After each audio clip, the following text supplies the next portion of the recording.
মনে আছে তো টাইটানিক্স ডুবার ঘটনা? টাইটানিক্স জাহাজে এমন কোনো আধুনিকতার ছোঁয়া ছিল না যে টাইটানিক জাহাজের ভিতরে ছিল না। দৃষ্টিনন্দন একটা পরিবেশ টাইটানিক জাহাজের ভিতরে ছিল। আমাদের জামানায় যদি টাইটানিক্স ডুবে যেত তাহলে মানুষ উদ্ধারকর্ম তৎপরতা না চালিয়ে তারা এই সেলফি তোলা নিয়ে ব্যস্ত হয়ে পড়ত।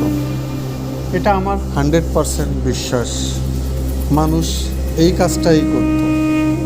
টাইটানিক্সে হাজার হাজার মানুষের যাত্রা এবং হাজার হাজার মানুষের প্রাণহানি, এটা কখনোই ভোলার নয়। পৃথিবীর ইতিহাসে এই প্রাণহানি হচ্ছে সবচেয়ে বড় প্রাণহানি, টাইটানিক্সের জাহাজ ডুবির ঘটনা।